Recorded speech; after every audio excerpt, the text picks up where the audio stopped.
future. There are no people in the future. No people at all. There are no people in the future. Where did all my people go? There are no people in the future. Let me try my people call. Where are all my people?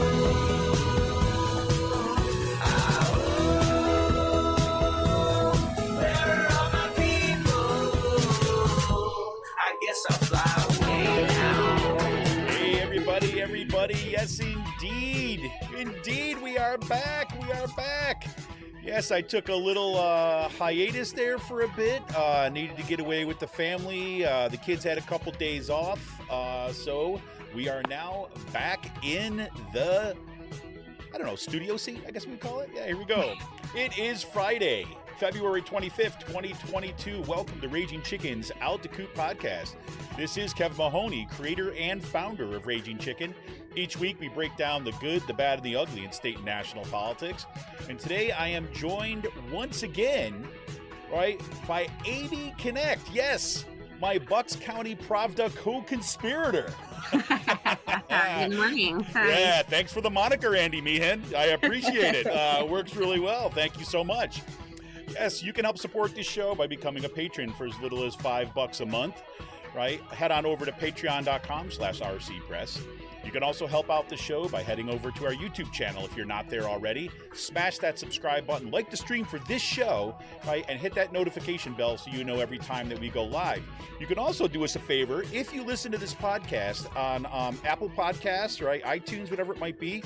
Make sure you give us a 5-star rating over there. It really helps us get the show seen, which is fantastic. Hey, Emily. Yes, comrade. Welcome to join. Fantastic.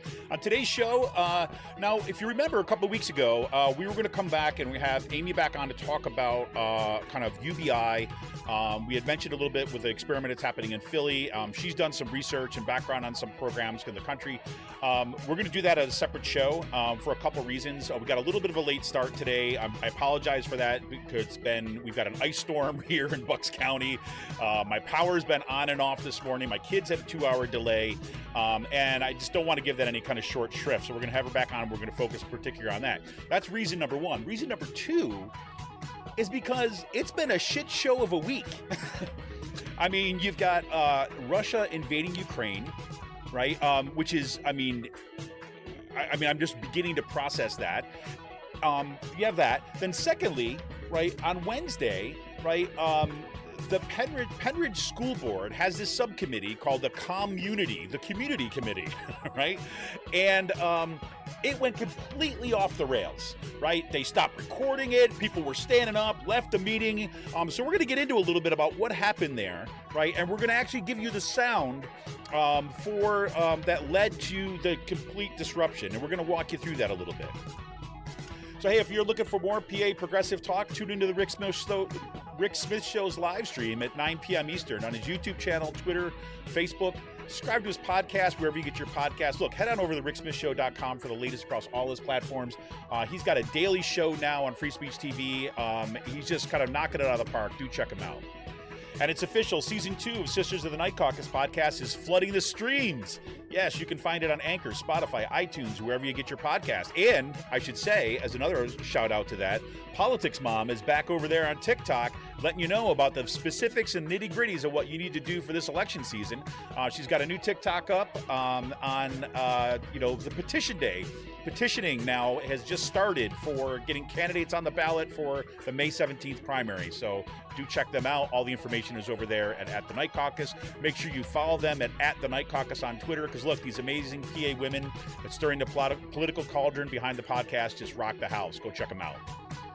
And attention gamers, the Game Inn is a Quakertown-based, black family-owned gaming store. They're friends of the show, and they've got everything from retro N64s, the latest consoles, video games for all platforms, collectibles, action figures, Funko Pops, you got it. And kids get a discount with every on the report card. I mean, how can you beat that? Check them out on their Facebook page. Follow them on Twitter at The Game Inn. That's with 2 N's. If you got a question about a game, looking for something hard to get, just shoot them a message or drop them an email at thegameinpa@gmail.com. And a special shout out, as always, goes to Jonathan Mann, who wrote our intro song, There Are No People in the Future. Check out all his great stuff on his YouTube page and follow him on Twitter at @SongADayMan. That's @SongADayMan with 2 N's on Twitter. Well, here we are, and I can't believe that what's going on here. So on today's show, we're really going to kind of dig into what's happening in Ukraine, what happened in the Pennridge School District. We're going to look at some context and things like this. I can't think of a better person to have to kind of talk all through this through. Amy, welcome back to the show. Hi, how you doing? It's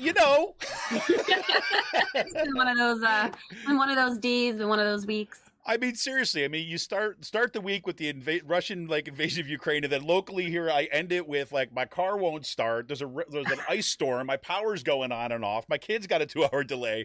I feel like I'm in the middle of some kind of I don't know, tempest that I'm not quite aware of. So. So I don't know. I guess, we talked about this a little as kind of preparing for the show and stuff. And I was thinking man, just this stuff that's happening in Ukraine is I just would love to have the opportunity just to kind of talk through it, right? Just to kind of see what is kind of going on here. And it's just, and to try to tease out some things. And look, I'll tell you, everybody, if you're listening to this podcast right now, I'll tell you right now, if you're looking for just kind of definitive hot takes, you're not going to get them today. Okay. I mean, I think this is really kind of complex, and I'm just kind of interested in talking about it. So just walk me through kind of your experience of this week with this, Amy, and things that are kind of going through your head about what's going on here with this Russian invasion.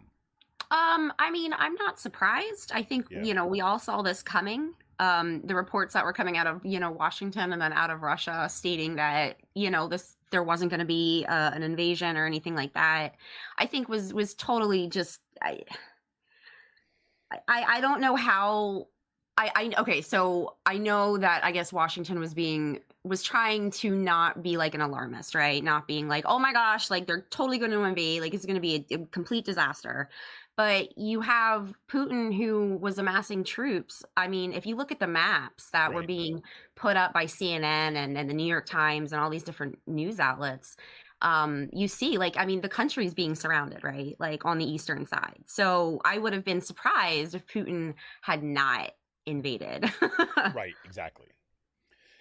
And I think that, and it's been interesting listening to, I've been kind of trying to track down kind of Ukrainian journalists and some people that are kind of on the ground in Ukraine. Oh, nice. Just for another perspective. There's also a great website that I'll plug a little bit later on if I can find the link for it, just so everyone knows it. There's been so much disinformation that's been coming out that it's, I would urge everyone to have caution in terms of what goes on, because there's people that are posting stuff supposed kind of explosions, but turns out they were actually from Lebanon. They weren't from what was going on here. There's misinformation being flooding streams from the Russian propaganda machine. So the BBC has got a great, they actually have a misinformation or disinformation unit as part of the BBC, where they've been kind of breaking some of this stuff down. They've been doing a really good job of it. And so I super appreciate that stuff, because I think that, so much of what was leading up to this, you could see everything. Once you kind of track Putin's statements and what Russia was saying, what was coming out of their official statements before this, I mean, it's so clearly 100% blatant, just absolute lies. Yeah. Right? And complete kind of misinformation. And so it's unclear about, okay, did say, the U.S., whatever we mean by that, right? Did these kind of official U.S. politicians and leaders, did they actually expect it going in a clear, I thought it was kind of an interesting move on the Biden administration's part to kind of say, this is the intelligence we have, right? But not urging for military action, just say, we're going to share this and put this out there in the world. It was kind of an interesting tactic. But the other thing on the, when I was listening to some of the folks from kind of Ukraine, there was a lot of them that were just kind of in disbelief, right? Mm-hmm. They're even kind of saying look, we expected there to be kind of an attack, right? That was kind of pretty clear. We've been having an active conflict with Russia for 7 years now, 8 years now. But they were even taken surprise at the sheer scale of it. I mean, there was bombings across the country, wiping out the entire kind of military infrastructure. It was pretty, and my understanding is right now they're moving to surround Kyiv right now too as well. Yeah, they I listened this morning. There was, I guess at some point the Russians or a Russian unit had taken over an airport right outside of the city. But I guess then it was retaken by the Ukrainians. So I know that that's probably like a really strategic spot. Like on NPR this morning, they were talking about, because if the Russians are able to get a hold of that airport right outside the city, obviously they're going to use it as a base for landing, planes and bringing in equipment and more men. Right. Right. And it's just crazy. And I think that, what's very interesting to me too is that you've got you have Western unity, as it's being called, right? You've got the NATO countries and kind of areas that are all on the same page. They're all in this together and so on. And now they're instituting sanctions, but it's kind of unclear what that is going to do other than actually really hurt, say the Russian people in the long run. And it's been interesting listening to some of the media coverage where they're asking kind of officials, not just in the U.S., but I've been watching a lot of BBC, where they're asking these kind of officials, Western powers, basically saying, okay, those sanctions, but you've said yourself it's going to take some time to work, right? Meantime, like Russian tanks are like closing in on Kyiv and are kind of invading for the country. If the sanctions don't work, then what?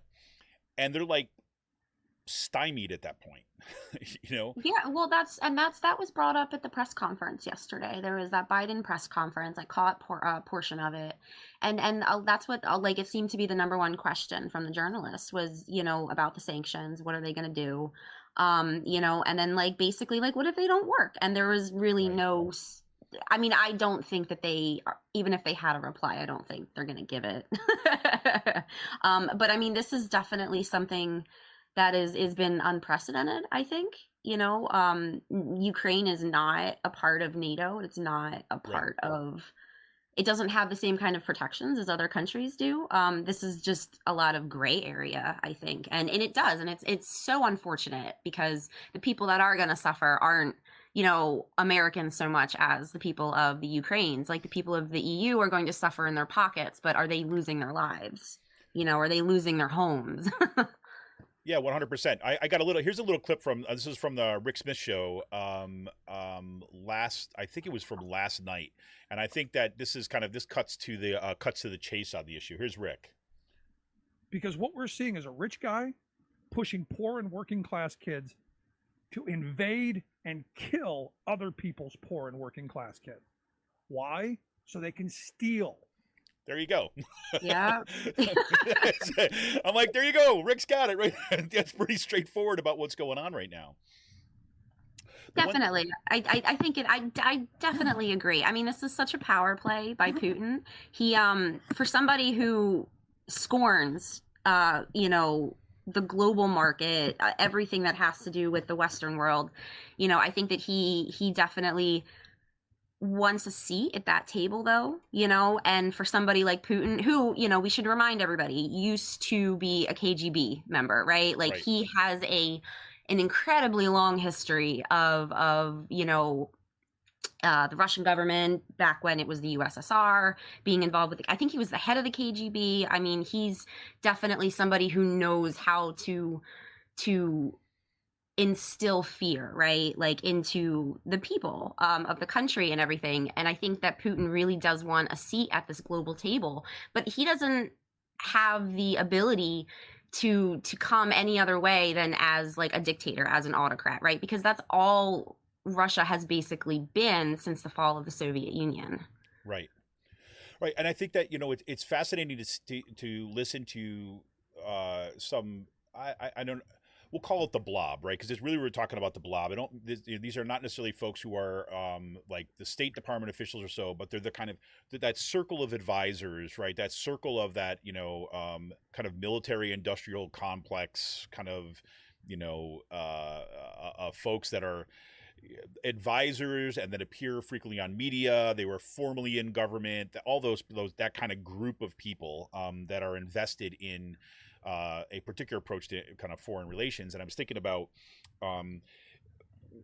like how off some of their reads seem to be on kind of like Putin, at least how they're trying to sell this to us, right, in the media. Like they start talking about like, oh, this one guy, it was like Tim Kaine, I think, was on, like, from Virginia. He's like, say, yeah, I don't know what he wants there. What's he want? Like the Order of Lenin, like, medal or something. Like, I'm like, What? I'm like, the guy just spent like half this speech he gave on Monday being so virulently anti-communist, right? You can't believe it. So it's like, the only like frame they seem to have, like when they're talking to like us about it, is either that, right, somehow this is like he wants to reconstitute the Soviet Union. It's like, no, the guy's a freaking dictator. He wants to kind of, if anything, he wants to see himself as a neo-czar, not like a. So there's those people, and then there's these other people. There was some like guy. He works at the Naval War College. He's a writer for the Atlantic, and he just basically says it's all about like Putin's brain, kind of like, what's in his brain? He's really destabilized, and he must have like an inadequacy complex. I'm like, are you serious, people? Wow. And and I think about it, the way my reading, I'm like, this goes way back to like all the kind of Russia stuff that was going on, and like, the obsession with like the Rachel Maddow show and the MSNBC about kind of like wanting to have the direct collusion between Trump and the thing. And my thing was like, look, there's definitely a there, except it's not the there that they want, right? Yeah. And like the thing is, like, my lens for all of this has always been, look, Trump is a mob figure and Putin is a mob figure. Yeah. Right? They operate by mob rules. Like, I don't mean masses of people. I mean, like, the mafia. This is organized crime syndicate behavior. Mm-hmm. And that's how you got to deal with it. So it's like, I think they're thinking about him talking about like nationalistic kind of endeavors and thinking about Russian hit. That's all bullshit. I mean, I don't understand why they can't see that. He doesn't believe any of that shit. He just wants power. Well, and he does. And the reason I think that Putin, I mean, he was quoted as saying, I guess, that like the end of the USSR was like the worst catastrophe ever, right? The reason for that was not because it was the end of communism. There was no communism. Then that's that bullshit line that the GOP especially likes to feed to Americans, is that, the USSR was somehow this like orthodox communist regime, which it was not. It was a dictatorship. It was an an autocracy. There was no communism there, and Putin wants to go back to an autocracy, right? Exactly. Like total power. So, and that's not what communism is. So I really wish that like the Republicans and politicians in general, because there's plenty of Democrats out there that believe this too, totally. That they would maybe go and retake a course in political ideologies to refresh, the exact meanings on what these things are. So we as Americans can, get the context of these situations properly, like with just real information, not myths and scare tactics and crazy 1950 style propaganda. Totally 100%. I agree. And I remember being like back in the 90s, right? Back in the even late 80s and 90s when, like, when I was doing like a lot of the kind of like political work and kind of trying to understand, started getting to more of the theoretical stuff and the background and all that stuff. I remember like having these long kind of discussions, debates, and trying to figure out, when people are looking to, how would you describe the Soviet Union? Like, what do you actually call it? And there was like these huge debates about like just kind of what to term it, because people were pretty, this was not like communism as it was kind of like in this idealized form where kind of worker share. No, it was clearly like a state dictatorship, a state capitalist, a state, however you want to talk about it. Yeah. Right. And there was like these vigorous discussions about it, and then that happened up until you get the fall of the Soviet Union and stuff, and then to see like these people who are supposedly experts basically like forget all those discussions, right? And then to go back to, like you said, I think you nailed it, right? 1950 style propaganda, when it doesn't even fit, right? And I think it does damage to us, like us as individuals, is how we think about stuff in the world, because it doesn't allow us to understand actually what's going on. Right? No, it doesn't. And part of that problem is because first of all, our foreign policy is so archaic, right? Like it hasn't really changed since post World War II. And we are in an entirely new century now. Like, I really think that no matter who's in office in the government, like foreign policy definitely needs to change. They need to start approaching these situations and these leaders not in like this, I was, so more of like a traditional sense, right? Because Putin doesn't really fall in line with like a communist leader or a democratic leader, but he's not exactly a total, like he's not completely a dictator either. Like there's these gray areas, and see, that's the problem, is like with those areas, those gray areas. And I just think that there isn't enough study on what's happening in the world, right? Like on how things have changed, on how, ideologies have changed, right? Like we have not even yet seen a real communist country, like ever. I mean, China, but I mean, really? Because they're more of like a capitalist country if you really look at it. Exactly. No, exactly. I mean, where are all the capitalist goods made? Right? I mean, who is the workforce for capitalism? I mean, it's a globalized environment, and this is, yes, they call themselves. And this is what's really concerning to me is that, I wish I could tell you who these people are, but I've been consuming so much kind of raw news right now, like to try to kind of get my head around some of this stuff. But to see them say like, well, Russia and China's alliance, I'm like, what are you talking about? Right? I mean, they don't get along, right? I mean, there's real tensions there. But and then I said, what are they talking about exactly? And it said, well, because they're both communist nations. I'm like, oh my God.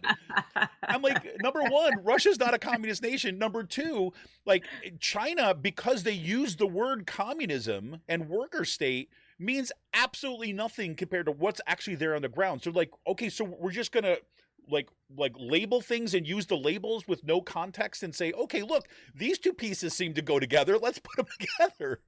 Yeah. It's freaking crazy. It really is. And I can see what you mean by like, so, if you click on one, outlet for news and you click on another one, they're all saying, like, people are saying different things, right? Like, that's what you're saying. Like, there is a lot of disinformation, and it's hard to tell because, if you have an explosion happening in Lebanon versus an explosion happening in Ukraine, we are so geographically isolated from the rest of the world that like most people here don't even know where probably the Ukraine is in relation to Russia or Europe or anything. So, and I'll tell you, I actually took like not too long ago, took like a geography quiz just because of whatever came up on my feeds or whatever like this. I'm like, oh God, I did really well on it. But even like, I'm pretty familiar with some of this stuff, but I mean, I spent a lot of time going over maps. Yeah. Just to try to understand, okay, where are we actually talking about? Where is Crimea in relationship to these other disputed areas and things like this? I mean, and to see them not do that kind of due diligence on, with, organizations, media organizations in this country and elsewhere who have massive amounts of resources to do this, right? Here I am with, a freaking mouse and Google, and I can, understand it better. So, so I mean, that kind of stuff, to use those categories is just so unhelpful. And, my really concern is that as Americans, we're just going to get lost in this kind of like ideological haze of being able to understand what's happening on the ground. And I have to say too, this is also happening in some segments on the left where, like I understand this is a slogan, like no war but the class war. I totally get that. Yeah. Right? But when I hear people say like, well, why are we even kind of like, thinking about like taking sides? It's one imperialist power against another. I'm like, whoa. It's like an imperialist power, Russia, against Ukraine. Yeah. Right.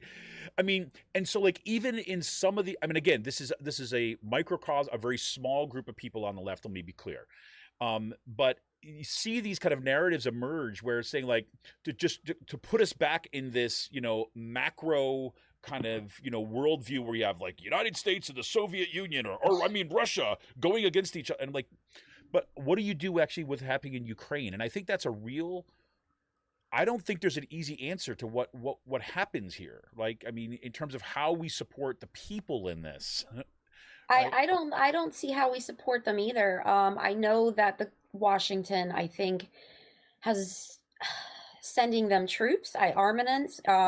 I believe that that's like part of their plan that they're going to be doing, but are they going to be sending troops? Like, is the EU, is the, UN going to be sending troops? Like, I don't really know what's going to be happening at this point. And I mean, the president of the Ukraine, he broadcasted a message to his people telling them basically like to employ scorched earth policy, Right. blow up bridges, Molotov cocktails. Like, Right. this is crazy when you think about it. I'm just like, oh my God, like I couldn't even imagine. I could not even imagine. And these people have been dealing with the threat of this for 7 years. They've been invaded before.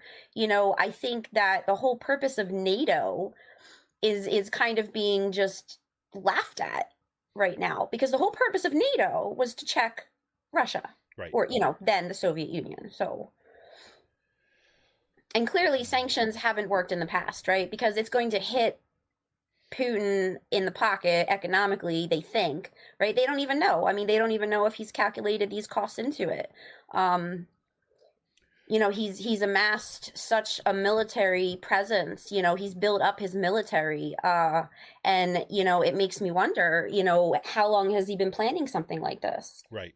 How many, I don't know, bank accounts does he have that nobody knows about? I mean, because there's so much misinformation that comes out of Russia purposely, right, to keep everybody else confused as to what's really going on. And that's such a classic tactic, right, of the former USSR, of former Soviet leaders. This stuff should have been, I think, anticipated by top government officials. I mean, if you just look at the history, if you just look at the tactics that Putin has employed over the years, I mean, it's really all spelled out. Right. Right. Well, and I think that, and it's clearly the guy's a planner. I mean, there was a reporting this morning that came out that was saying that from an analysis of some of the metadata on, his announcement that, okay, they're going to invade and this is why, because they've done, it was actually recorded 3 days before the announcement, right? Yeah. So actually kind of coming to basically, okay, we got to prepare this ahead of time so that when we invade, this will be what we're going to launch out there, right? And so, and that's all, I mean, that's like 100% clear. And I think that, here we are, I have to say I was encouraged to see, like, at Penn State, I guess yesterday there was, why is this making noise? Oops, sorry, something just made noise. At Penn State, there was a protest where there's a Ukrainian, so let me see. Yep, Penn State Ukrainian Society. They had a rally on campus. I know down in kind of Montgomery County, there's a large Ukrainian population here in Pennsylvania that they have been trying to, to gather the Ukrainian church and trying to figure out kind of what to do. And, I think it's a important opportunity, I think, for all of us to think, okay, where are we in this, right? And without falling into like, okay, we're just going to, rally behind, like, I don't know, the U.S. government, but really think about what's going to be the most effective way that we're going to be able to assist in having the fewest amount of kind of like everyday people get slaughtered because of, the imperialist or kind of like, the tankies, as they've been saying online, right? Yeah. Or the tankies who just want to see a war, I mean, and I mean, I don't even have an answer to that question at this point. No, I don't either. And I think I don't know. Like, it's one of those things, because you don't, like, I mean, should you support the Ukrainian people? I think absolutely. And I think, and I think one of the more important things too, to understand is that, Putin knows that he can probably take Ukraine, right? He probably has already figured out how far he can push the boundaries. But if you look at like global maps of countries that are autocratic, Eastern Europe is slowly, from the past like 10, 20 years, has been slowly being devoured, right, by these autocratic regimes. And it's creeping closer and closer to Western Europe. And I think that's really one of the more alarming things, is like, where's that going to stop at, right? Like, this kind of reminds me of, like maybe like 1939 with Hitler. I don't really like to use that as a comparison. Right. Totally different things going on.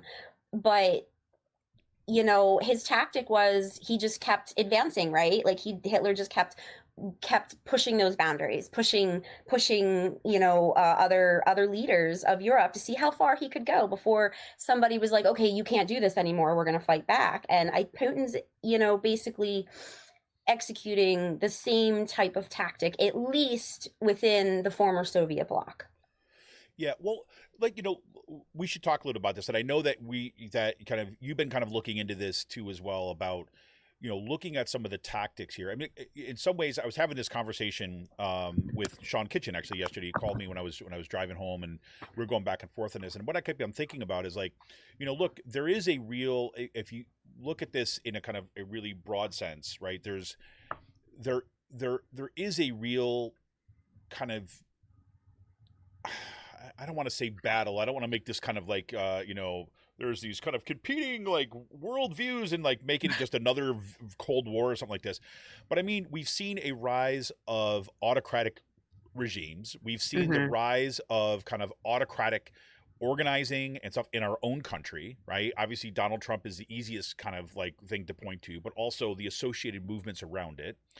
And there are kind of sets of tactics. I'm thinking of Timothy Snyder's book, right? When he's kind of hey, here's what you need to kind of know about fascism. Here's the steps for this. Or Masha Gessen has been doing writing on this for years about these are the things that you need to be aware of about what it looks like to be having the emerging of kind of an autocratic regime or a dictatorship and what that's like.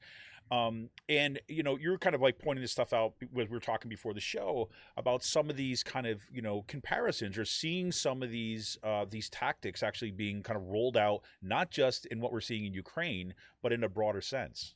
Oh yeah, I mean, there's been if you look at Hungary, right, a couple years ago, I mean, Hungary has definitely devolved into more of an autocratic regime, right? You also have other places where democracy once was, Venezuela.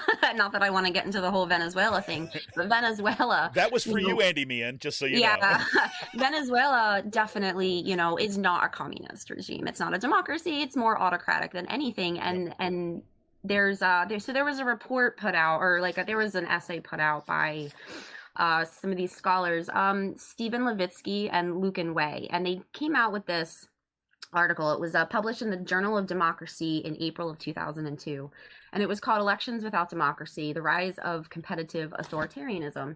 And when I was reading through this, I was a little blown away by they list, right, all of these features of what happens in a competitive authoritarian regime.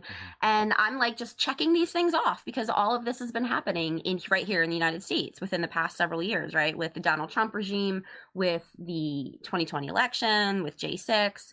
And it's here. These are tactics that are being employed on a daily basis by our own political leaders, and people are just yeah, that's fine.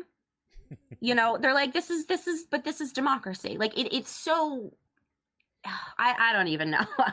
The inner, the twisting of what democracy actually is. Totally. Is just, it's really just saddening. Sorry. No. So what are some of those things that they're listing as some of these issues that, that you're seeing and ticking off and going yeah. Oh yeah. So, okay. So one of them is, and I'll just read this. It's a short paragraph. It says, although elections are regularly held and are generally free of massive fraud, incumbents routinely abuse state resources, deny the opposition adequate media coverage, harass opposition candidates and their supporters, and in some cases manipulate electoral results. Journalists, opposition politicians, and other government critics may be spied on, threatened, harassed, or at the most even arrested. And we haven't really come to that point where we have politicians being arrested for just speaking out at this point. But I mean, if you look at Trump's regime, right? That's what I call it. It's a regime. Sure. If you look at his regime and the way that he started to harass all of his political opponents, harass fellow party members that didn't agree with him, that mafiosa style way of doing everything, it's my way or the highway. That's not democracy. That's being an autocrat, right? And back in 2002, these guys, Levitsky and Way, are pointing this stuff out. Like, this is what's happening. And sure enough, the past couple of years, we've been seeing this in our elections play out. I mean, even right down to, manipulation of electoral results.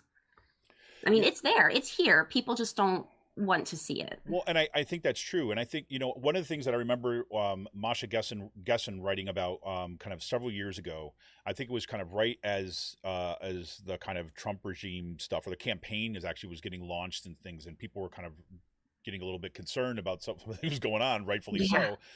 She said, one of the things that you find out is that there's a couple things go on, and this resonated so much with me at the time. I remember she was saying that, look, on the one hand, it's disorienting, right? Because you're going about your daily life, right? And there's these routines that are built into our lives that don't change a lot, right? Yeah. Like, I mean, you still need to go get groceries. You have to pick your kids up at school, right? There's these kind of routines that you're kind of go into. So it feels at one part, right? That routine feels like quote unquote normal.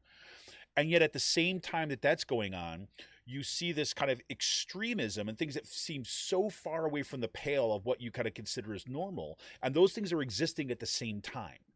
Yeah. Right. And it's disorienting. And I was like, I said, yeah, this is 100%. And then the other thing she was saying is that one of the biggest problems is that you see this again and again at the rise of autocratic regimes is there's always this sense of denial of this couldn't happen here. Right. Oh yeah, gosh, we're famous for that, right? We're completely just, America is untouchable. Yeah, exactly. And she was even saying, like, look, this is actually, if you look at the rise of other autocratic regimes during the time, they were thinking that too as well. Not as kind of like as overtly and as kind of like the way that we champion it in this country, but just kind of like, okay, look, here's some more nut jobs there, like whatever, the politicians doing politician stuff. And it's not until it's too late, right, that things click in. And I'm not to be honest with you, I'm really not sure what to do with that. I don't know either. I mean, and you can see it happening. And I think that's where like a lot of that disorientation comes in, because you don't know what to do. I mean, this year alone, this past year, we had a lot of this type of behavior. We had a lot of this like autocratic insurgents, I don't know what to call it, like an insurgents, just this mind frame of worldview, trickling down from the very top, right, from very top politicians, congressional members, and basically framed the way that last year's school board races were conducted, and that's, to me, that and that's how it happens, right? Because it's subtle. Like this past year wasn't subtle, but people getting elected and then making these little changes and then, and then these other little changes, and like kind of like what's happening with Pennridge, right? Like for how long has the school board been whittling away at really good policies and initiatives of tolerance and diversity and inclusion? I mean, and their ratings have tanked. And that's what I said. And people didn't even really notice some of this until just this past year. And this has been going on in Pennridge for quite a few years because it hasn't affected people, right? So exactly. Well, let's talk a little about that. Well, let me ask. Well, before we jump into that, is there other kind of aspects you're seeing some of this about this autocratic strategy stuff that you've been looking at? I mean, I don't want to kind of like get past that if there was more stuff you were thinking about there. Yeah, there's like different varieties of authoritarianism, and I think we have to. Okay, so if anything, I think it really warrants our own state departments to really take a look at this stuff, right? Like we have a big problem with militias and white supremacy and stuff like that, but authoritarianism, I feel like, gets missed, right? It's just kind of lumped in with a whole bunch of other stuff, and you really need to take it aside, because like what Levitsky and Way were talking about, they're talking about competitive authoritarianism, which is basically like a guise of democracy almost. Like you have competing people, you have you have like elections, kind of, you see. Well said. Elections. Yeah, just like kind of you have this stuff going on. But then there's different types of it. Vox actually came out with a really great article about different types. You have let's see, where was it?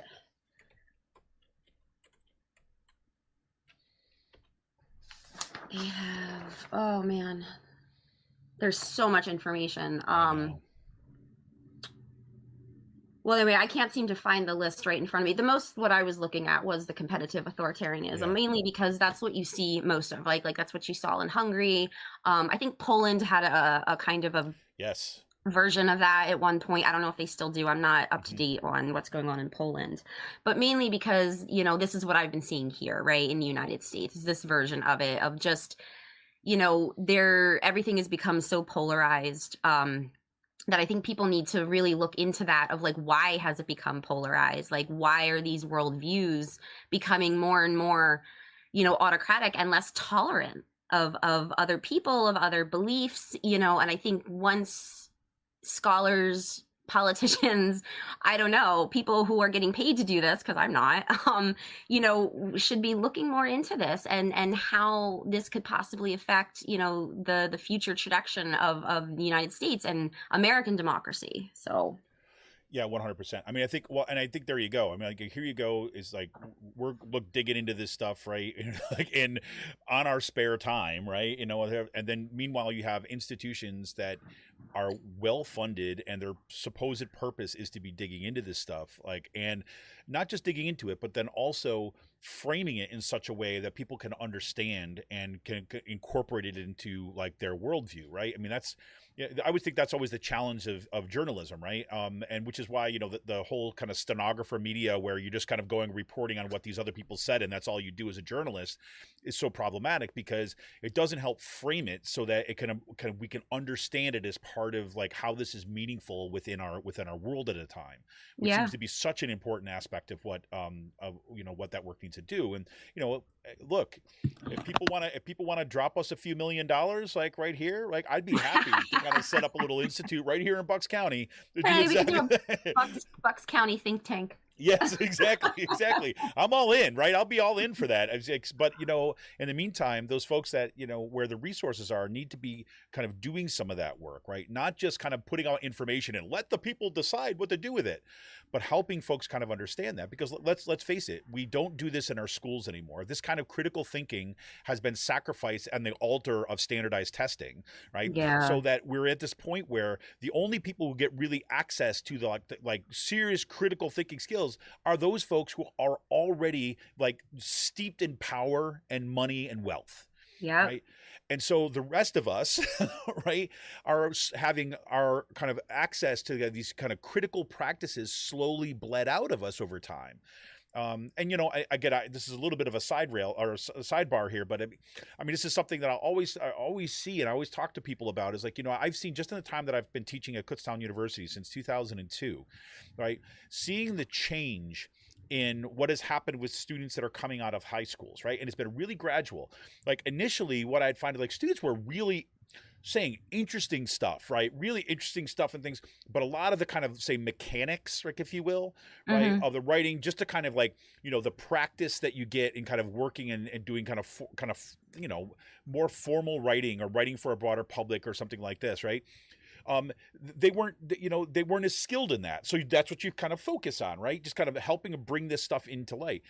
What I've seen is shifting happen now is to like, so instead of having to spend like, you know, the beginning 5 weeks of semester, really kind of like working on kind of like, how do you bring your voice into this stuff? And what are some of the conventions of this kind of writing and stuff? Those incoming students have becoming better and better at being able to do that. Yeah. What they're not as good about doing now is critical analysis and critical thinking and argumentation, right? And I don't mean them as individuals, right? Let me be clear about this, because once you break through saying, look, I don't want you to do the standardized testings anymore, these students rock the house. I mean, they're fascinating. The stories, what they're thinking about, what's important to them and stuff.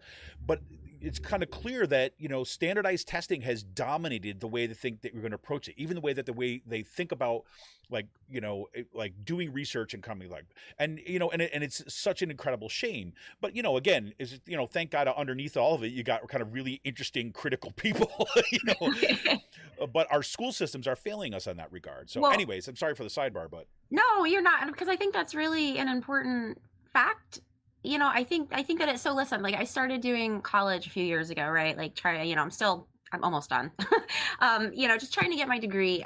But like, so I'm older, and I was in classes with a lot of just younger students, 18, 19, 20-year-olds. And I was surprised, actually, because I haven't been in high school in quite some time.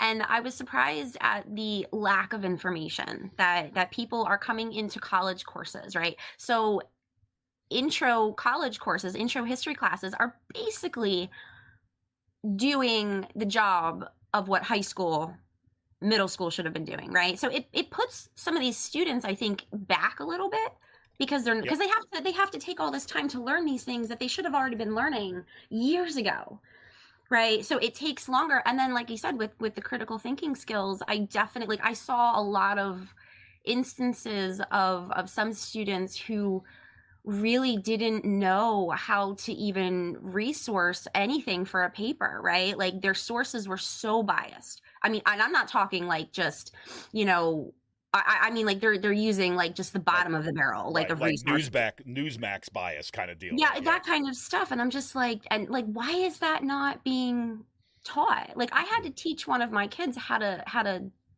outline. Yep. Like, are you serious? Yeah, I mean it's 100% something. So, well, which kind of brings us right to what's happening in the public schools, right? I mean, you got these kind of two things coming together, right? You got on the one hand, you've got seeing the authoritarian, and this is what we've been focusing so much on this show and kind of and all our podcasts of late is like what's happening in Bucks County, and as again, as a microcosm is what we're seeing elsewhere, but this kind of rise of this kind of autocratic kind of mind thinking, which is imbued with racism, which is imbued with kind of just sheer power politics within our school boards, and also the decisions that are being made to kind of strip out the curriculum of those very things that would help improve this kind of like critical thinking approach, right? A range of source materials and things. Instead, you want to keep these kids in a kind of very specific kind of bubble, right? And so and I'll have to say, I'll be straight up with everybody out there, is like, there was the Pennridge School Board has this subcommittee that's called the community, right? Community, what they spell it the capital U, unity.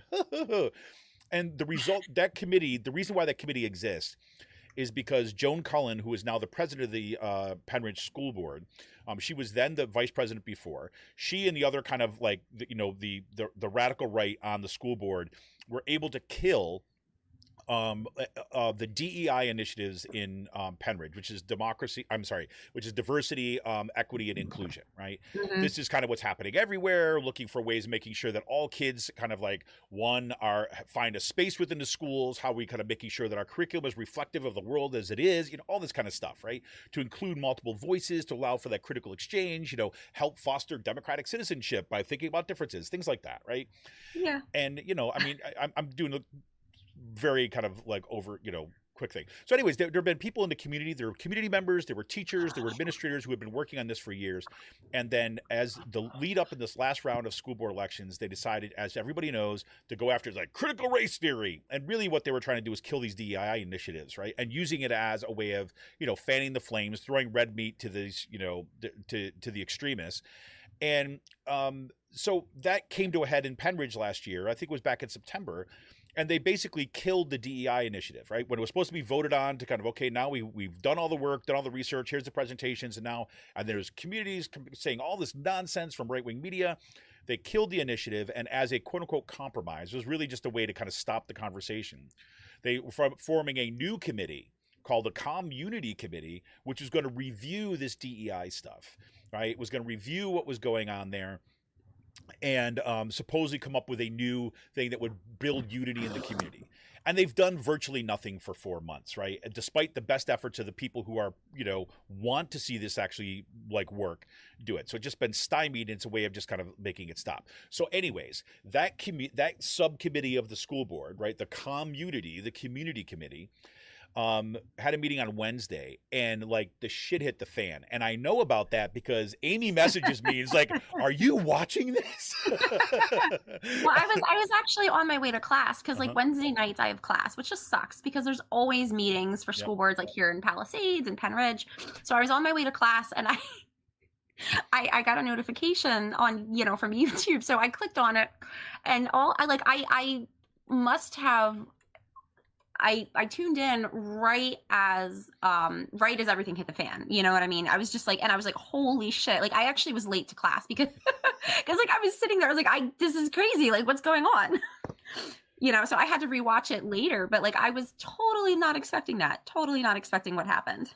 It was crazy, right? And so like I literally was like, I was just Wednesday was like, it was like Wednesday. One of the things that I do if I try to kind of stay in a routine is on my way home from work, I stop at the grocery store. My mother-in-law is like with my kids, right? So I stop at the grocery store, I do shopping, I come home, unload that, then make dinner, right, and all that kind of stuff. So I was just kind of finishing that process, right? My kids are fed. My son does this esports thing on Wednesday, so it's like, so it's like all this kind of thing. I was like, oh, just settle down. Then Amy's message comes through. I'm like, what the, right? And so I run downstairs right, to check out what's going on, and it literally, like, the room was like, they shut down the recording of it at one point. The room, people were standing up, people were leaving the meeting. There was all this kind of commotion was going on. So I went back and rewatched it too as well. So when you went back and rewatched, like, how would you describe what went down? Well, I mean, I didn't even, okay, so like when they started the meeting, I wasn't aware of like exactly what the meeting was for, you know what I mean, beforehand. So it was to come up with a mission statement. Right? Yeah, and that's yeah, right. And you get to that, like at the very end of the meeting, you eventually get to like the whole premise of what was going on.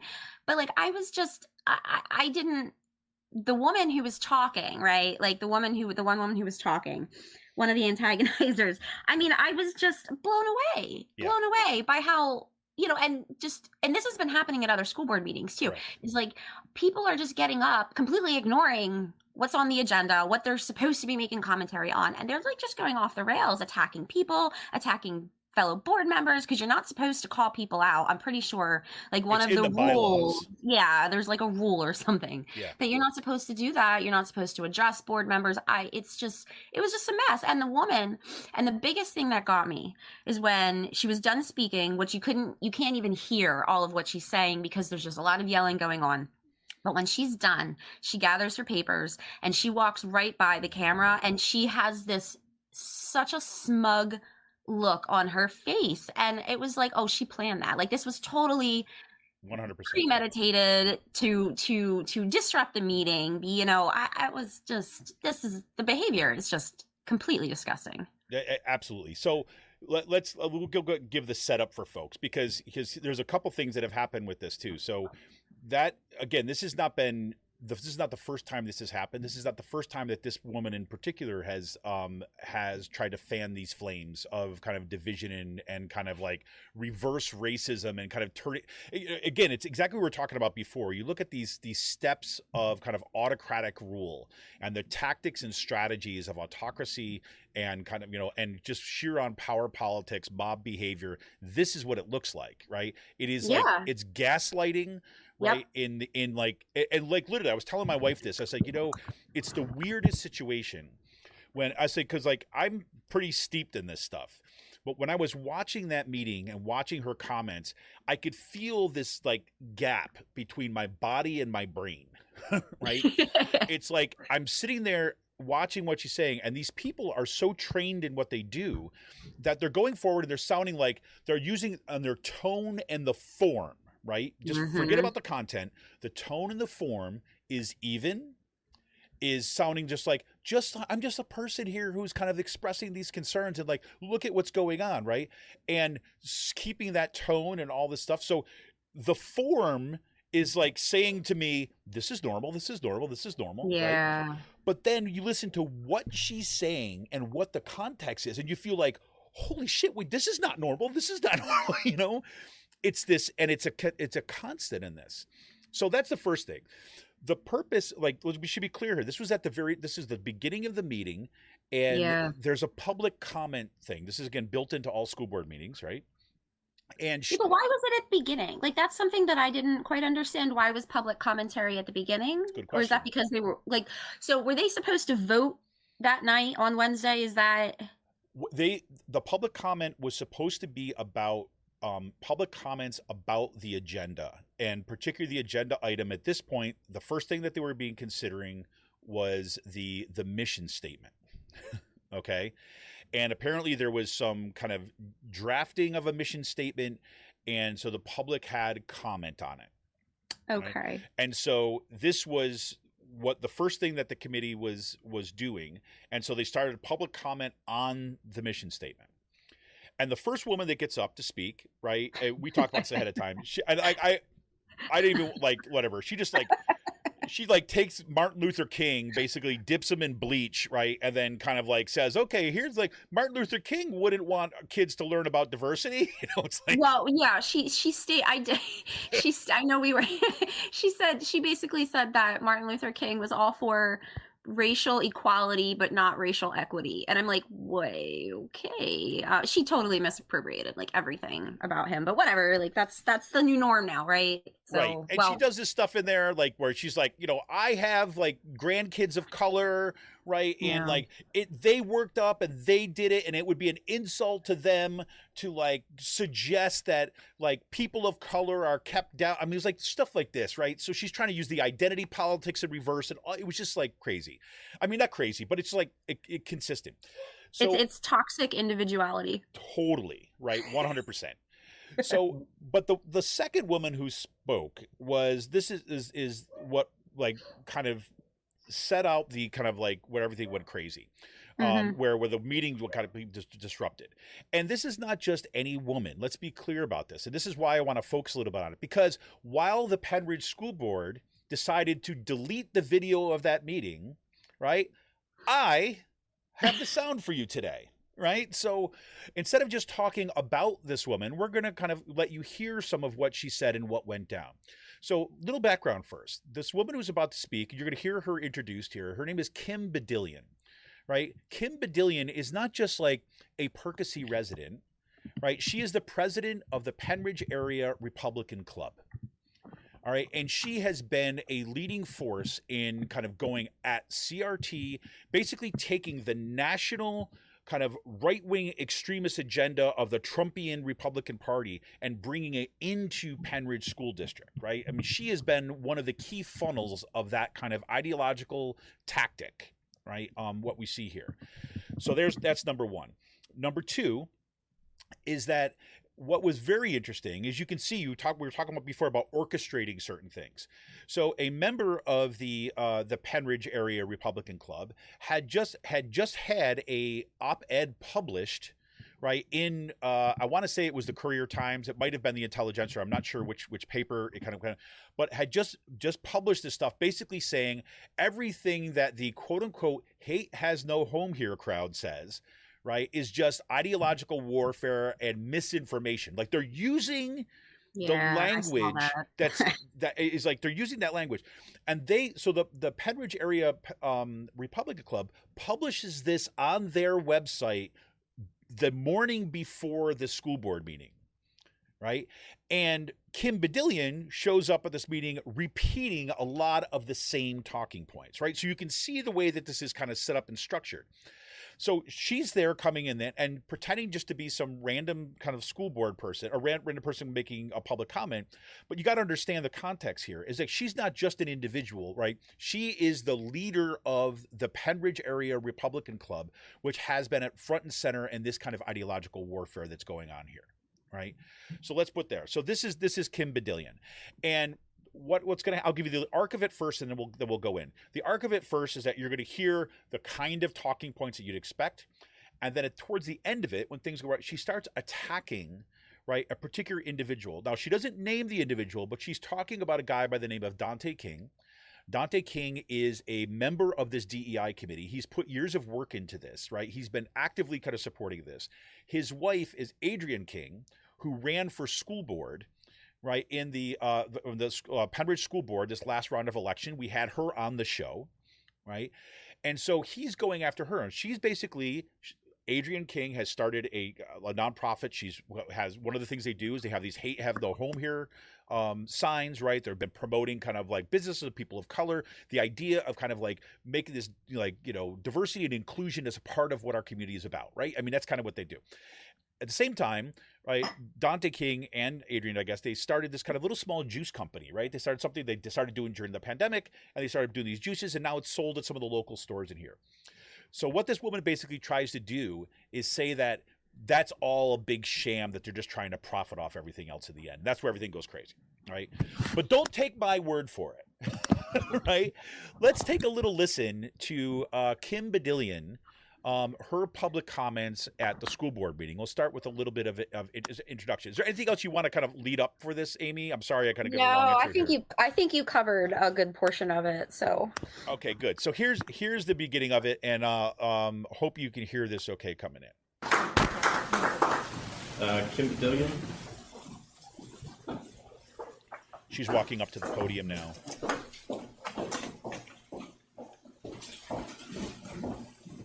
And this is in regards to mission statement? Mission statement. Yes, thank you. Okay, so let's be clear. So the head of the one of the person who's running the meeting at this committee meeting asks her, "You're here to comment on the mission statement, right?" Right? And she says, I think they asked her like 3 times. Yep. Throughout before she got up to speak. Exactly. And she said, "Yep, that's what I'm here to talk about." Okay, so here you go. Kim Badillion, Herksey Borough. Parents and community members of Pennridge fought a battle to remove the DEI initiative from the school district. The DEI initiative was critical race theory in practice. It was poised to infiltrate every aspect of the school district. The battle was fought in the news media, social media, and at the school board meetings. Who could forget the letter authored by the Bucks County NAACP condemning the cause of the DEI initiative and stating, "It is clear that right now only white children are welcome in Pennridge." Okay, I'm going to pause it for a second. So let's just get, because I know it sounds a little low. It's the best I could do on the sound for today. What she just basically said is that DEI is just critical race theory in like sheep's clothing, so to speak, right? That's her claim. And then she says, let's remember what the NAACP said after they killed, she doesn't say this, but after the school board killed the DEI initiative, she says, oh, the NAACP says that apparently only white people are allowed in kind of Pennridge, or, black people are not, kind of like, she says this kind of stuff as a lead up. Okay. All right, let's go back just ahead. Okay, here we go. Welcome in Pennridge. The November election provided conclusive evidence that DEI was not wanted in the school district because the school board candidates who ran on the platform denouncing it were elected overwhelmingly. Unfortunately, instead of completely eliminating the initiative, an exiting school board president decided to kick the can down the road and form the present committee. Now the battles in the community are continuing unnecessarily.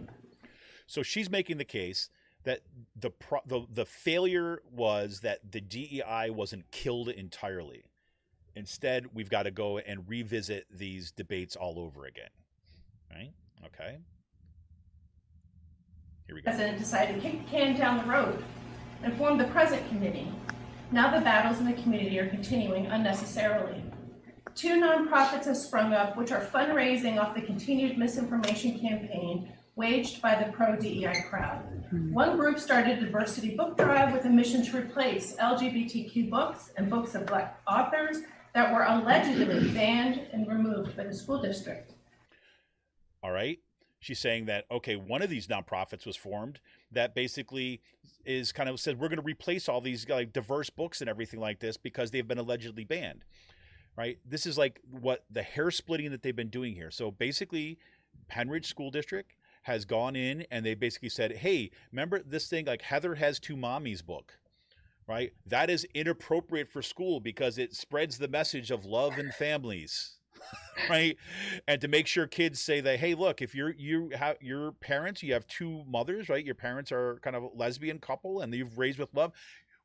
You're welcome too, right? That's kind of the message of that book. And it's from like the 1970s or 80s or something like this, right? 1983, I think. 1983, right? And, again, there was a big there was this kind of stuff happened in 1983 when the book first came out. now it's been on the shelves all over the place, right? Recognized as a super contribution to this whole discussion, and now they pull it from the shelves. And they start tagging a bunch of other books to pull from the shelves. And they'll say that we didn't ban them, right? But really what they've done, they've taken them off the shelves, and in some cases, they've taken them, put them behind like the librarians desk where you have to go and sign them out and have permission and stuff like this. Yeah, I think you have to have parental permission for some of them, and that's really alarming. I mean, I don't know why you would need permission to go check out a book like Heather Has Two Mommies. Like, that's ridiculous. It's completely, I understand that there was one or two books that were not age appropriate, right? And that's perfectly fine, but like I said, age appropriate, and that's it. And there's nothing wrong with that. But what Kim Badillion is doing in this is she's basically attacking Pennridge residents' right to form groups outside of school to advocate for these books. And she's framing it as they're doing something illegal or illicit, which they are not. Exactly. And literally, I believe the organization she's talking about is this group of Pennridge parents who decided that, there's those little kind of little library things that are set up Book like libraries, around, the little book libraries where people could come up and grab it. They were raising money to buy books that were being excluded from the libraries and things and putting them in those little libraries. Yeah. Right. And having some public readings of them so that there would be access to that. Right. And so, I mean, that's what she's talking about. Instead, she's trying to say they're trying to subvert the system by stuffing them back in the libraries in some covert way by putting, different book jackets on them. It usually says like America rocks, but really, right? It's about critical race theory. I mean, it's like, it's crazy. Okay, let's see what else you got to say. Books and books of Black authors that were allegedly banned and removed by the school district. I want to review some of the community comments generated by this very campaign, which was started on a lie that this group continues to spread. This is an important cause, and people need to realize that this is how democracy dies, by banning books. Thank you for combating the bigotry of the vocal minority. Thank you for taking a stand against censorship. Just as concerning is another nonprofit, which was started by... Okay, before we get into that, I wasn't sure what she was doing with that initially when I first listened to it, because I'm like, yeah, I didn't know either, because I was like, why is she reading commentary that's praising? I think she's just trying to make a point, but sounds ridiculous is what she does, because she's reading these comments that people are happy that intolerance and hate is being addressed. It's all very confusing. Exactly. And I'm thinking I'm like, oh, she's talking to her people. Yeah, she that is. Are all about white grievance, right? Yep. That are all about kind of like, we're the victims now. Because I'm like, oh man, those comments are pretty awesome. That's a pretty good program then, I guess, right? Well, like what you had said. She's trying to make the point of the reverse racism. Yeah, 100%. And so I'm like, oh, that's it. So she's saying like, oh, look, it's so great. People are standing up and kind of combating this vocal, like the people were recognizing that the people that in the community, right? Everybody's not racist, right? No. Everybody's not trying to be exclusionary, but it's a vocal minority. It's a few people, right? And they're saying, look, as a community, we're not that. Right, we're a much broader. So we're gonna go around these folks because they've got a loud voice, but they don't represent us. So that we're gonna do this. So crazy. All right, go ahead. Sorry. No, you're fine. Go ahead. Keep going. No, so okay, so I'm gonna play this kind of like another little bit here of Kim Badillion. So here we go. Thank you for combating the bigotry of the vocal minority. Thank you for taking a stand against censorship. Just as concerning is another nonprofit, which was started by the spouse of a committee member. This group is fundraising by promoting the lie that Pennridge is a racist community. This group is selling "Hate has no home here" in Pennridge School District.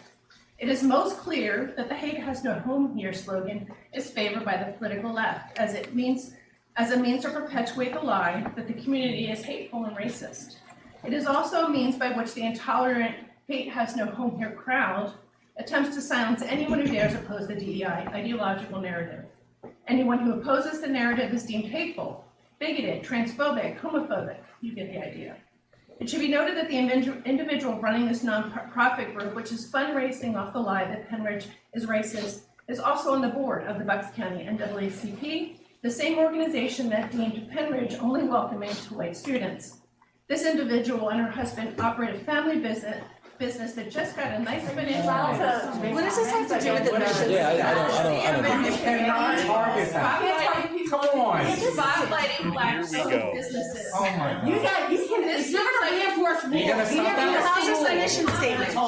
This seems like a conflict of interest. Is this the mission As the statement? promotion of the idea that Pennridge is racist community by this And it's targeting members, specific members of the for the community. benefit his wife's organization. Hello. Yo, wait, if we're gonna do, I'm done. If we're gonna do this, I'm done. Yeah. Stop it. That is absolutely not fair. I don't care what that. No. Don't shush me. That is not fair. She is. I don't care what that. No. Don't shush me. That is not fair. She is being blatantly obvious about her far right wing agenda. So if we gonna call it out, let's call it out. So okay, so there goes, and then this goes on, and then they cut the stream, right? Shortly right after that, right? Yeah, I think the feed cuts off at, I wrote it down, it was 9 minutes, 41 seconds. Yep. So, Right, and it cuts off after that, and then it resumes a few minutes later with a bunch of stuff. So I hate to do this, but I need to take a quick break. I got a dog that's freaking out right now, and I got to find out what that's about. So let me just take a quick break. I'm sorry, Amy. I'm sorry, everybody. oh, you're fine. Just give me 1 minute, and I'll be right back in a second. This is Kevin Mahoney, editor and founder of Raging Chicken. We'll be right back after this quick break. Where are my people?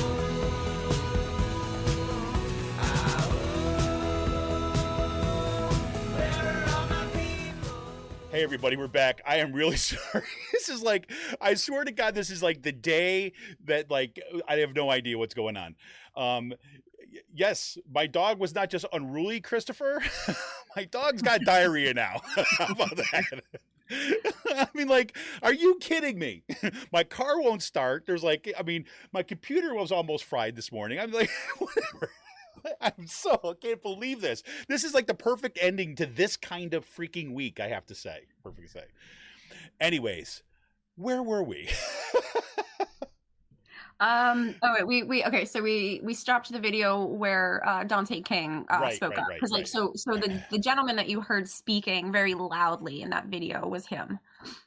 Yes, and so that, as you remember, right at the very beginning of the when I was kind of doing the setup for this, Dante King's he's a committee member that is on here, and Kim Badillion was basically making the claim that something like this, that Adrian King has set up a nonprofit to raise money, right? So that they could falsely like raise money to divert it to kind of like secretly profit off of it. I mean, it's freaking nuts, right? And I go back to your point that you were making earlier, Amy, that, you know, look, these autocratic strategies and tactics are bleeding in all over the place. And this is a perfect example of this. This is like the most like, let's take everything that has been documented, say that someone like Donald Trump has done, and let's pretend the other side is doing it, right? And ascribe all the things that we're doing to other people and then put that out into the world. Yeah. It's frightening, right? And it's organized.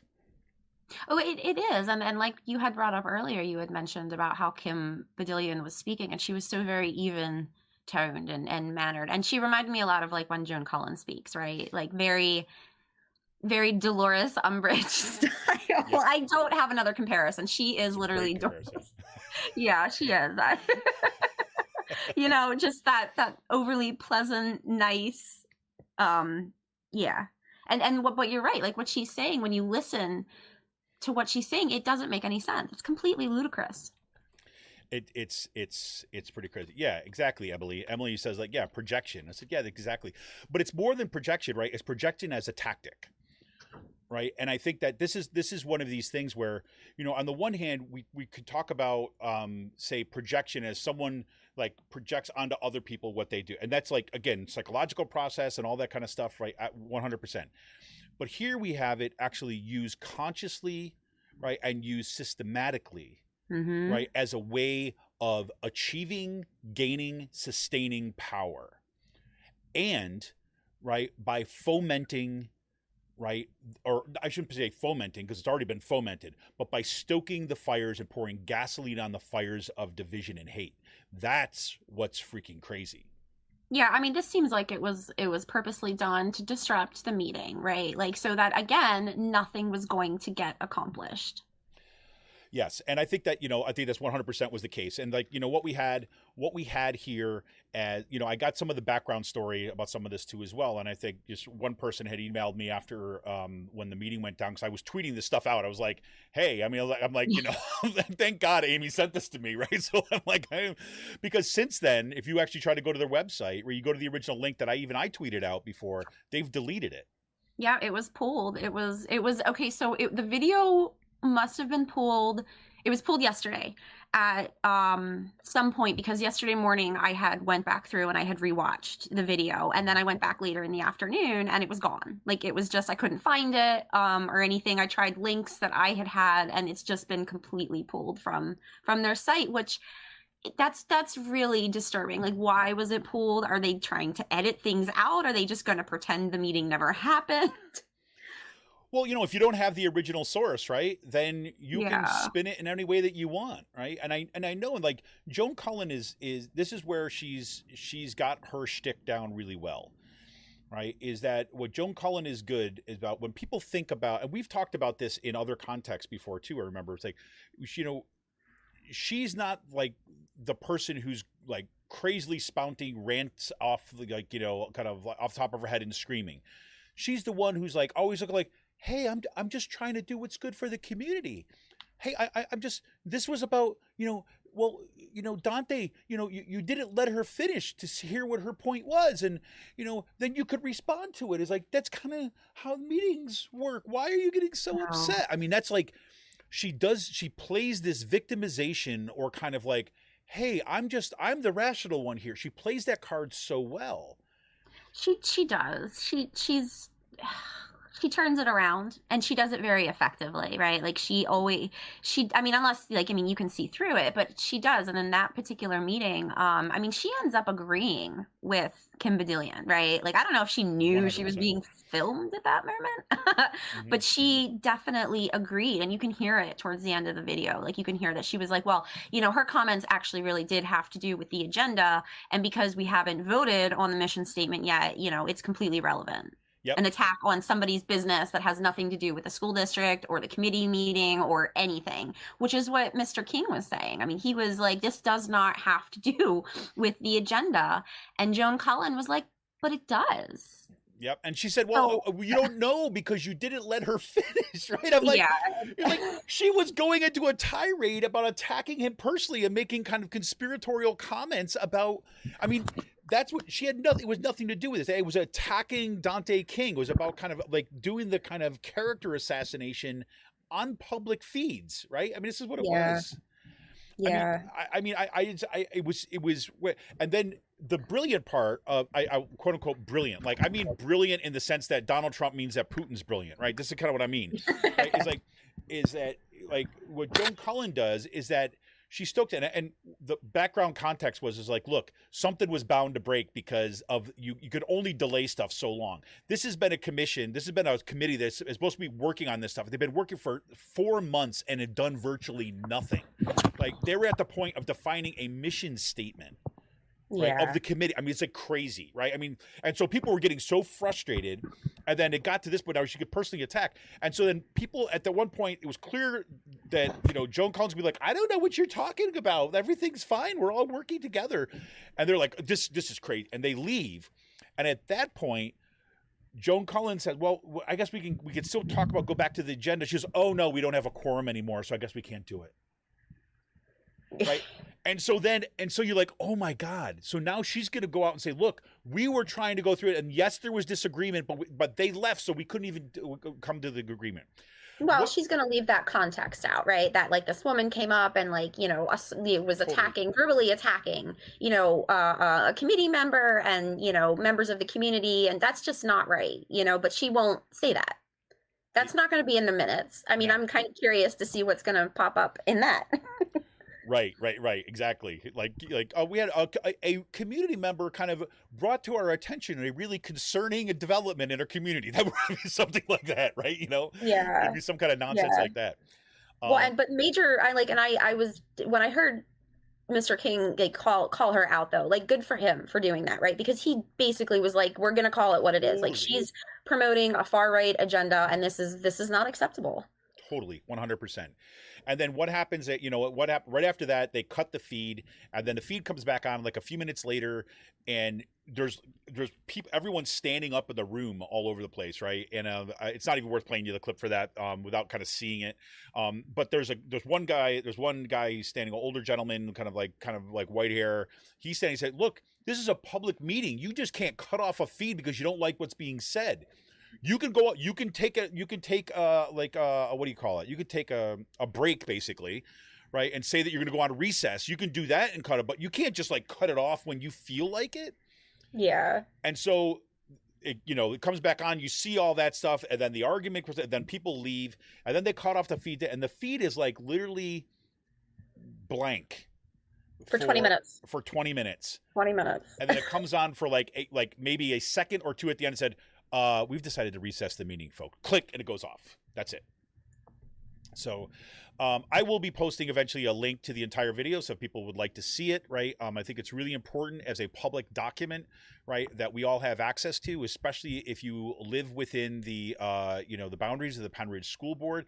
That this is something that as parents and community members we should have direct access to, and I cannot believe that they are trying to kind of hide behind and censor their own words, right? And the work that is going on, the collusion that is happening between like that kind of fake DEI committee and the kind of Pennridge area Republican club, and what they're doing is just really unconscionable in my mind. So it is. It definitely is, especially since, they've already made that commitment to live stream and record their meetings in an effort of transparency, and then to pull it like this. Like, I understand if the meeting went awry, but as the public, as members of the community, parents of the school district, you do have every right to see that video, right? And to see it in real time, to not have to request it, right? Like, so that's a problem up here in Palisades, is that we have to request recordings because they're not live stream, they're only audio. You have to like call in to listen and stuff, and then they only post the record, and this is a new development, they only post the recordings for like a couple week period, and then they're gone. And then you have to like request, or to I guess to find the rest of them, or to listen to them. It's so ridiculous. And this is the type of stuff, like I said, this has been happening in all different school districts or in this whole area, Central Bucks and Pennridge, and all of this misinformation that's being spouted out by by this vocal minority. And it's having serious consequences on the everyday going ons of like school activities, school direction, how children are learning, what the teachers are are teaching. And it all spirals, it all snowballs into like these bigger issues. And like you said, before you know it, like everything's going to be gutted and nobody's going to know what to do. They're going to be standing there with their hands in the air like, okay, now what? Well, we didn't see this happening. Exactly. And there's two groups of people that should make sure we have access to that kind of stuff. And the first group is exactly as you said, like say the parents and the kind of like citizens of that district, right? People who are like paying taxes in that district and who would send their kids to school there, all that stuff. The second one that should have access to that stuff are journalists. Right? Yeah. Because journalists, they're the ones who are looking at this stuff closely, right? And they're the ones who should have access to it, especially when you hear about something that had happened, right? If you weren't able to make that meeting, because we know that newsrooms have been cut, so you don't have somebody at every single meeting that is covering those meetings. But you hear something has happened, okay, you go back, you check the feed, you check the recording, and it's no longer there. Then that means everything has to happen by hearsay, right? And then you get into this back and forth stuff.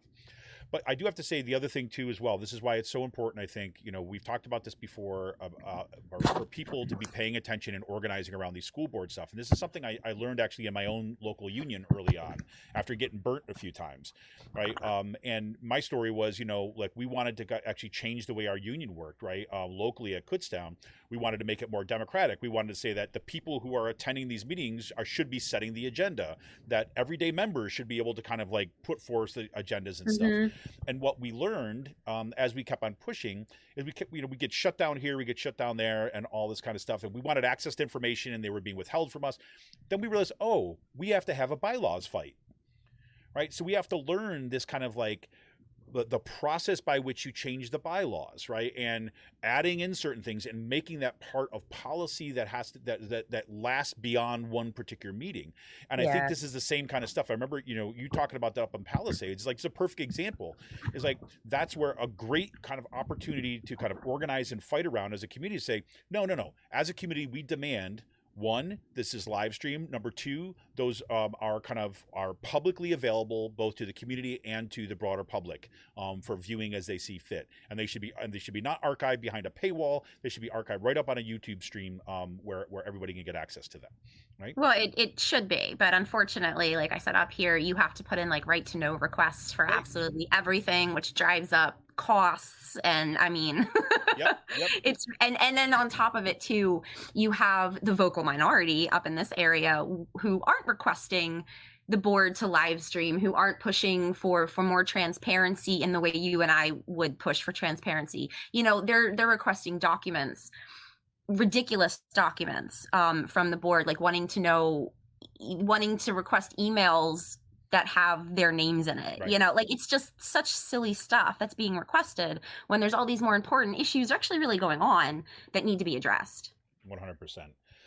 Well, that's been, you know, it has been quite a week, I have to say, and I'd be remiss to say, you know, before. Well, is there anything else just to say you want to kind of close out with this, or stuff that we hadn't touched upon that we wanted to look at? Don't think so. I really suggest everybody go start reading about authoritarianism. And if anyone's interested, you really should check out Freedom House.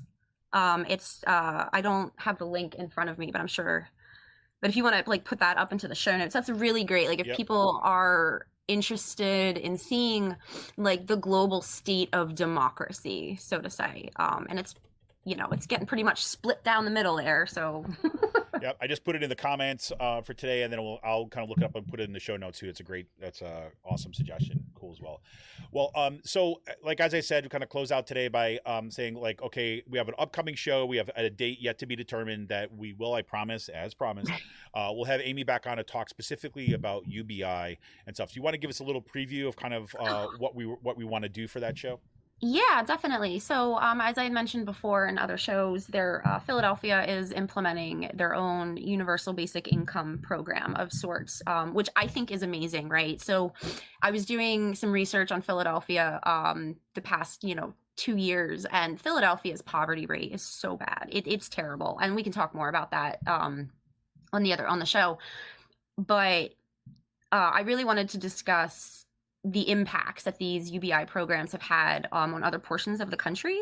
There's two of them in particular. There's one in Stockton, California, and then there was another one, the Magnolia Mothers Trust, which is a UBI program of sorts. Like it's not your traditional universal basic income program, which is also what I'm going to be talking about, because it's not, I think a lot of people get confused about what UBI really is. And I think that that's important, for people to understand that it doesn't just mean the government just giving you lots of money and you're not doing anything with it. I feel like it's not like people are just being thrown like hundreds and millions of dollars or like whatever it is. It's not, UBI isn't necessarily being set up in these programs to financially support people like 100%, right?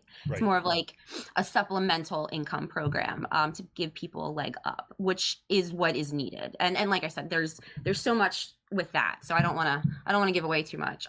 Yeah. And Christopher asked, like, is the state going to count those payments as income for state programs? We'll get into that, Chris. Oh wow, I have no idea. That is a really great question. Yeah, because this is actually one of the concerns, right? So again, we'll talk about that on the show, but there's a thing called UBI, and then under that there's a whole range of things about what they mean, right? And usually there's like the devil's in the details, certainly. And I know the Dissent magazine did a great breakdown and focus in on some of this stuff about looking at there's libertarian versions of UBI, right? Which we definitely do not want to jump into the Yang Gang school with, right? And then there's other kind of forms of UBI which don't gut social programs, but are there kind of in addition. And we'll get into all that for yeah. There's a lot of nitty gritty with it because it really depends too, like where the program is being instituted, who's funding it, and then what the demographic is, right? Like, is it being targeted towards a specific group of people?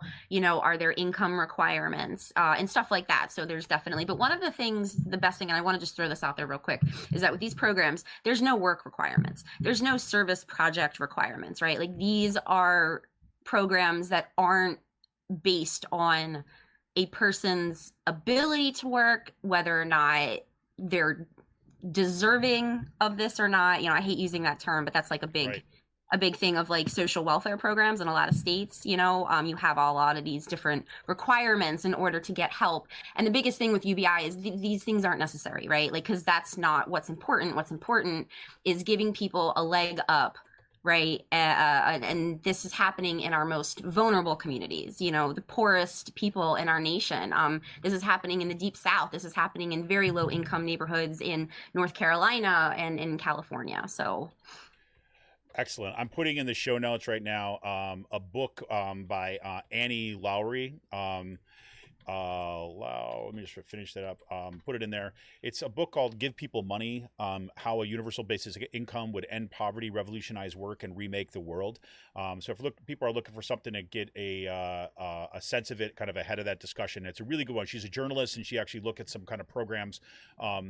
I don't offer that as kind of like the end all be all for that, but it is a pretty good introduction to some of the range of things on there. And she's covering it kind of as a journalist and kind of maybe a little bit of an advocate. I would have some issues with some of the ways that she wants to think about it, but I think it's a really solid book, and she's done some good work on it. So if you want to check that out ahead of our show, I'll let you know. So. Definitely. Cool. There's also too, I don't know if anyone's familiar with Mrs. Magazine.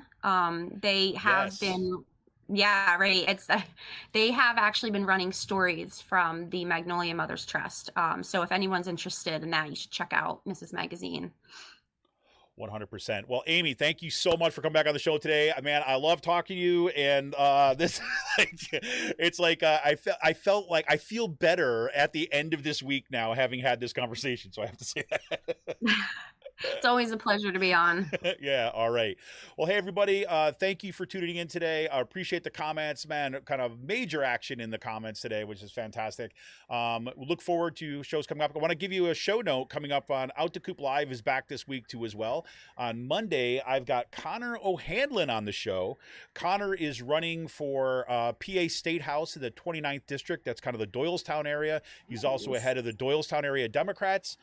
He's coming on the show. We're going to talk about what it means to run as a progressive Democrat in the PA 29th, what his campaign is all about, and what we need to be prioritizing what happens in the Pennsylvania State House. So everybody, thank you for kind of joining in today. I look forward to talking to more. Hope you'll drop in for our show on Monday. That's at 7 p.m. with Connor O'Hanlon. And we'll be back in this chair next Friday we'll keep that a surprise for now. All right. All right. This is Kevin Mahoney, editor and founder of Raging Chicken. Thanks for tuning in. Remember, you can help support this show by heading on over to patreon.com/rcpress. Become a patron for a little $5 a month. Thanks everybody for your support. We'll talk to you soon.